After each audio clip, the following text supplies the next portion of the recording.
From our City Avenue studios, it's The 10 Show with Bill Henley and Lori Wilson. And we have some good information continuing the theme of eating and drinking, especially heading into the warmer summer months. We've got a cool one today, but things will be heating up, and it's easy to get outside and enjoy things and then forget to hydrate. Shara Aaron, a registered dietitian, is here with some great advice just in time for the summer. Hi, Shara. How are you? Good. How are you? Now, when they first told me about this, I thought, well, it's kind of a no-brainer, isn't it? You should drink when you're thirsty. But you're saying no, it might be too late then. Right. So people know the 8x8 rule, 8 ounces, 8 glasses a day, basically. But that's just a general rule. And you shouldn't wait till you're thirsty. So I kind of tell people to drink 8 ounces every hour or two, especially when it's hot outside. Especially if the kids are out playing, running around, enjoying their favorite summertime activities. Yeah, it's hard to get them to stop. Now, what should you be drinking to stay hydrated and keep your energy level up? Well, water is the best option. So getting a reusable water bottle is a good idea, and just keep on filling it. Then you can kind of keep track.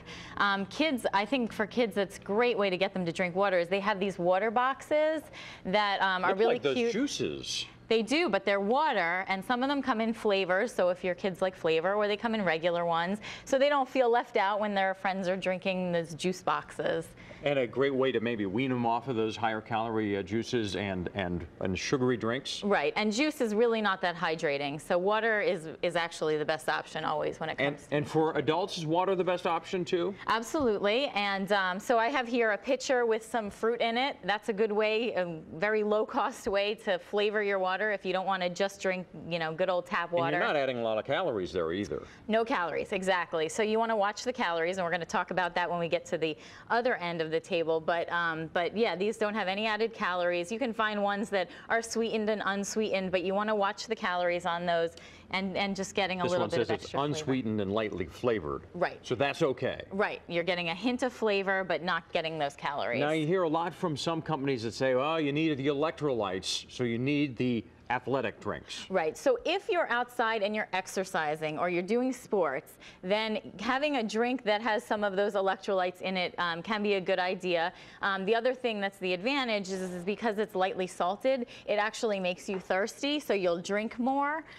So that's one advantage of drinking a sports drink that's got some of that in it. You'll drink more. Are there disadvantages to the sports drinks?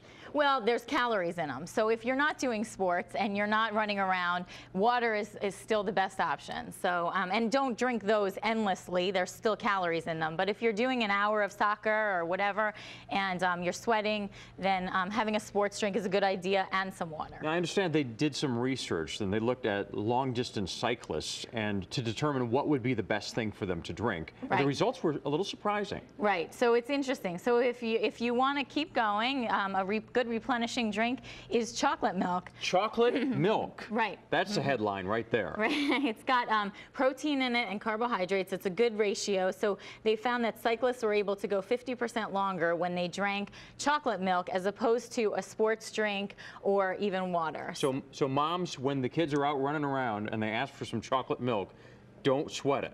Right. It's okay. Right, exactly. So some chocolate milk can be a good way to replenish those stores. And I was saying that it's because they have some protein in them. Well, now they're making all kinds of drinks that have some added protein, and that's what you see. There's some packets you can put into water. Wait, this is a drink you mix up yourself? Yes, exactly. And it's got some protein in it, and so it can be used to tide yourself over, but it can also be used in a way to replenish those stores. If you head to the store, you might see something like this, which sounds very healthy. Organic honey green tea. Right. Good idea? This is actually a good option because it's lower in calories, just lightly sweetened. I know people are confused about whether iced tea is hydrating and iced coffee. Is it because of the caffeine? The caffeine can be a little bit dehydrating, so you want to look for decaf versions when you can. And they are still hydrating, so you don't have to avoid them altogether, but stick to the decaf iced teas and watch those calories. Again, there's a lot out there. You go to the shelf and there's tons with lots and lots of calories. You have helped us cut through the pack of stuff that's on the shelf. Shara Aaron, registered dietitian.